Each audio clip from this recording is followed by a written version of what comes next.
We're Relative Motion. We're a virtual reality content creation studio run by theatre makers. What we look at is putting amazing stories into a virtual reality performance space.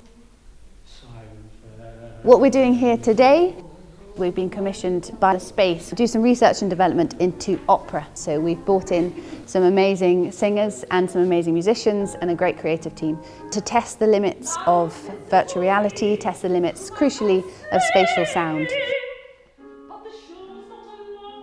We are taking 13 minutes of Act 1 of Tosca, and we are capturing it in 360-degree VR with live performers who are going to be singing it on location in this brilliant St Andrew's Church in Toft in Cambridgeshire. I think part of it too is the angle that you're on. If you just make sure that you're... We're looking at how we can take this art form that was made for these huge spaces and bring it into a really intimate place and give it a very special performance for a single audience member.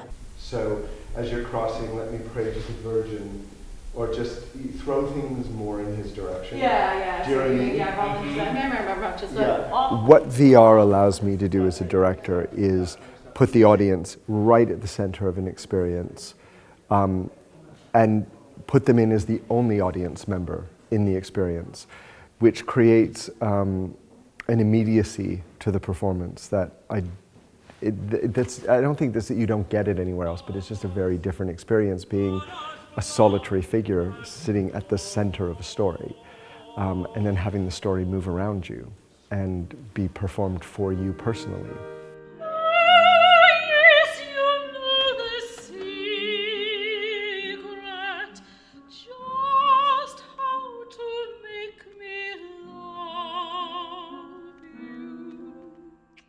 I'm Andy, I'm Relative Motion's technical director. I'm here in my little sound corner, which is neatly just out of the way, out of the view of a 360 camera. And this is where I'm recording radio mics that are attached to our singers, and also I'm recording various other things, like there's signal from Joe's piano and various other mics to take into the recording studio with us on Friday, where we will record the orchestra, and then further on from that, post-production, we'll make it into a big sphere of audio that sits around your head when you're listening in headphones.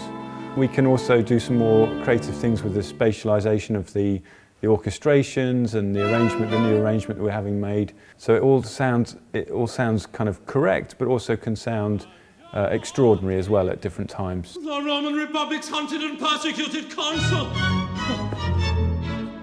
I have escaped the guards at Fort Angelo. What can I do to help? Tosca's here. How much music do we have how long do we have, how many bars of music do we have to get from there? This is where we need to talk to Joe. For me, as a music director and orchestrator, arranger, it's been really interesting to think about this in a really different way to what I'd normally do. We've been able to orchestrate the piece in a way that's specific to VR, and we're able to put the audience in the middle of the orchestra, which is obviously something that you wouldn't be able to do in traditional opera. So the audio will be spatialised, in that the orchestration is divided up into solos and ensemble parts that will be placed in the digital space around the audience member. So depending on where they're looking in the space, they'll be able to hear different elements from the orchestration.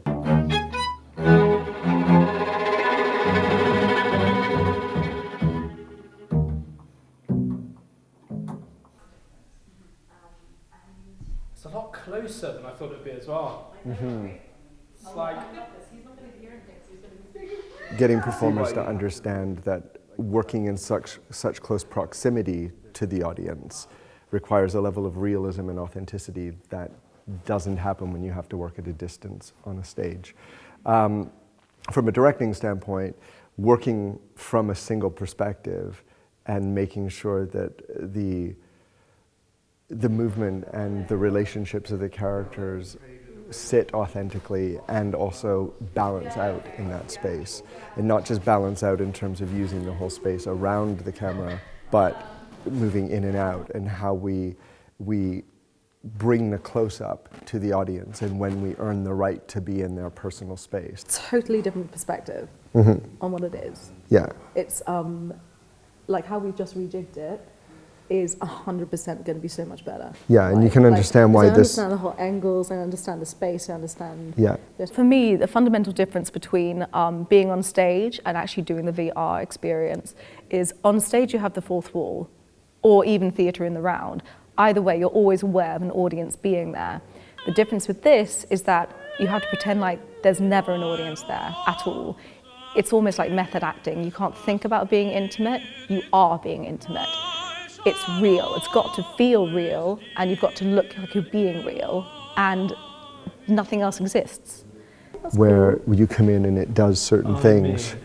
It's so weird, man. I know, right? Yeah. It's really cool. It's really super It's cool. so different to... I love it. Well, it's actually much better than I thought it would be, and also so different to when we saw it on the phone. A lot of it looks like really weird, but you can really read facial expressions. It really is this close. But Just the nature of being that close to that kind of sound within a story, I think is going to be really unique and special, because we don't get to stand next to singers who are singing and being in the moment very often at all. So yeah, I think that those are some of the things that make it special.